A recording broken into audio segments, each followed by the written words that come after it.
Alrighty then, back once again for another reaction. This time it's Once Upon a Time, Season 1, Episode 16. I took a little bit of a mental health break over the weekend, but now I am fully fit and ready again to continue with these hopefully daily Once Upon a Time uploads. That's what I'm trying to do so I can get Season 1 finished, so then I can upload what I've recorded of MLP Season 9, and then I can focus on Young Justice again. I'm trying to get this down pat. But it's kind of difficult when you kind of want to focus on a certain thing and then you get delayed, and then it means you're delayed with working on other things, and stressors related to that is what caused me to take a mental health break. And as has been encouraged, that's perfectly fine, because obviously it's not worth it if I'm not reacting at full capacity. So yeah, I feel like I'm in a good headspace again. I'm gonna continue trying to pump these out for Season 1, with me being comfortable, of course. And yeah, we left on a pretty dramatic note last time. I mean, this whole tail end of the season has been quite dramatic. This second half has like really ramped everything up a little bit with all of the violence and mystery. So Mary Margaret's fingerprints have been found inside that box with the heart, and yeah, so now she's in a whole lot of hot water. She's obviously been framed for this. You see, the thing that gets me is I'm very much 99% sure that Catherine isn't dead, because not only have we not seen her body, but also Regina had that whole thing with removing people's hearts and they were still alive and kicking. So because nobody else knows about that, except I bet Rumpel knows about it, but but she'll have used that heart to trick everyone who will just treat it as a normal removed heart, like she must be dead. That's what I think. But we're gonna find out right about now.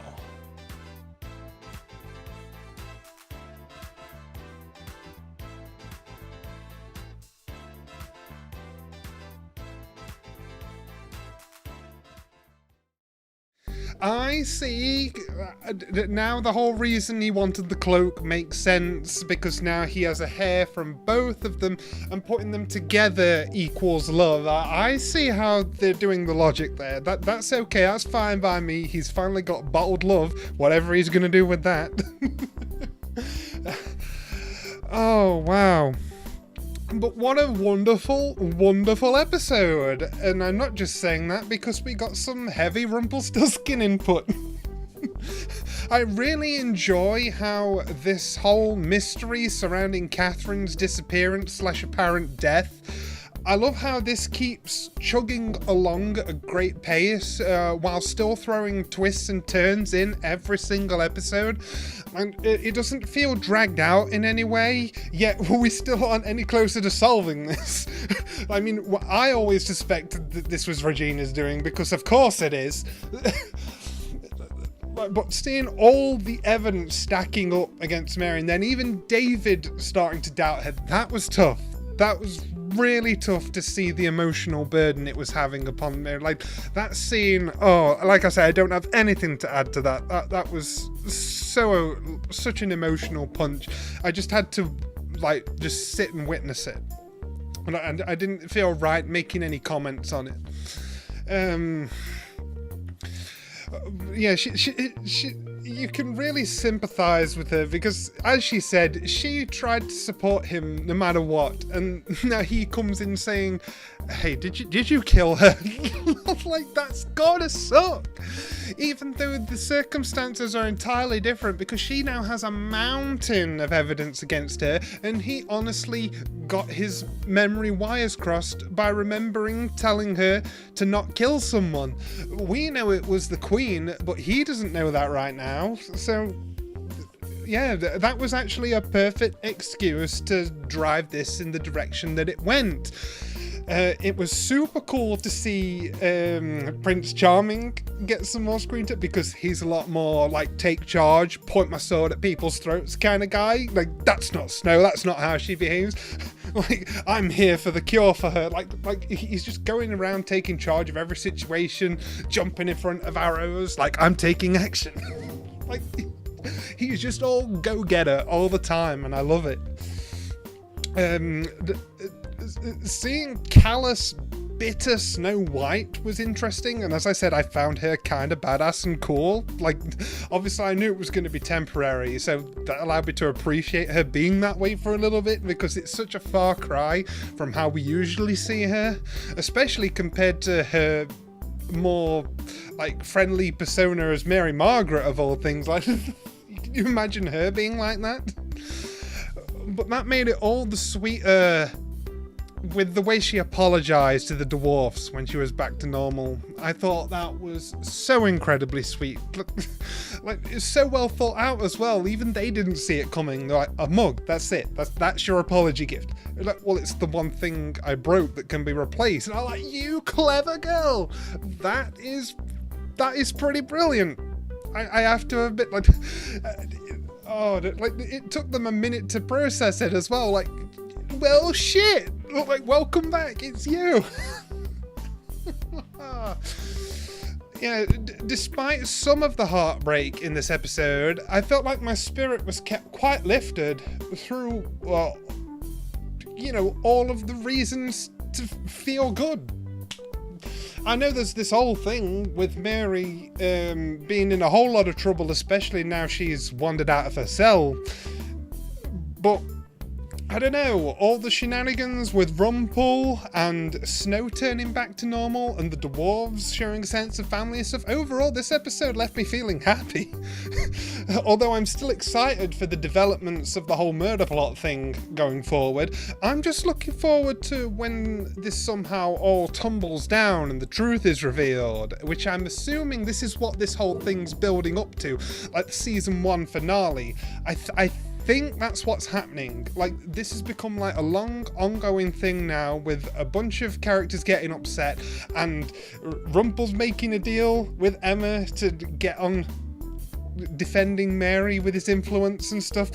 So I think this is going to come to a head, because obviously if they can manage to prove that Regina set everything up, maybe she will lose her position as mayor. Maybe it will become untenable. Like, and then maybe Emma can try and run for it at the start of next season or something like that. I don't know. I know that this show's got like at least 7 seasons, so obviously there's a lot more story to tell. So I don't know what would be next for Regina's character from there on if she wasn't mayor anymore, so maybe we won't go that far, but still, I just can't help but be full of intrigue as to what the end goal is for the writers with this Catherine murder plot. Because it would have been enough if they wanted to take things in a different way, if she just disappeared and then we never heard another thing about it, like, oh, like, you know, it's just a mystery. But the fact that we've gone this far with the whole murder plot angle, and the fact it was specifically a heart that was found, which is Regina's specialty, it obviously says there's a plan here and we're going towards whatever it is. I guess I'm trying to say I'm enjoying the journey, but I'm also incredibly antsy to find out where it is that we're headed. Like,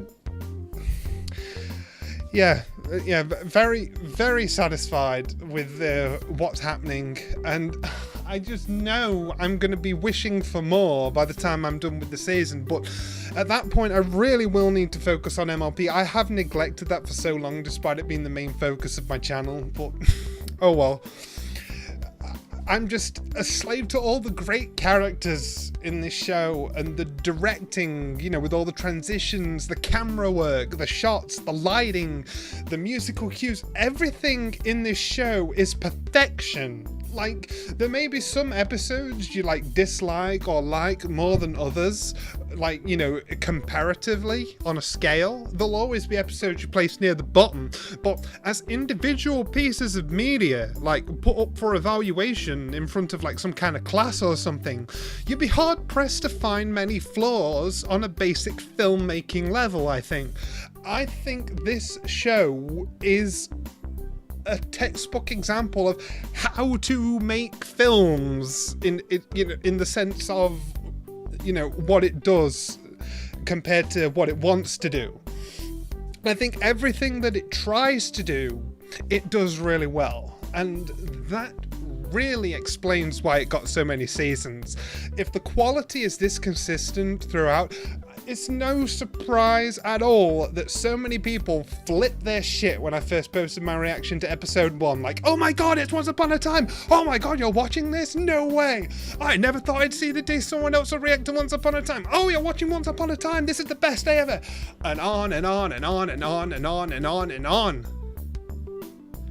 And on. I received so many comments, and it's so easy to see why. It really is. I knew from the first episode that I was in for a treat. And this turned into a little bit of a positive rant, but I'm just sitting here basking in like thinking to myself, I just sat through another episode of this, and yet again, I'm thirsty for more, even though I don't have time for it. This is why I'm trying to upload like one a day. It fits more leisurely into my available recording time, and I don't often have the time to record 2 right now. The episodes are quite long compared to the 20-minute shows I usually watch.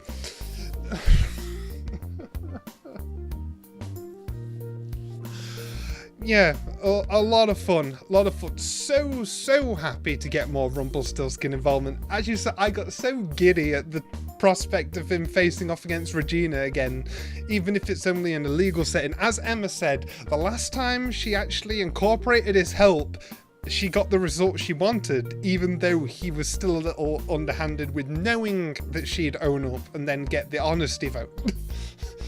So it'd be very, very cool to see how he gets Mary out of this hole, and I'm looking forward to it. I shall see you guys next time.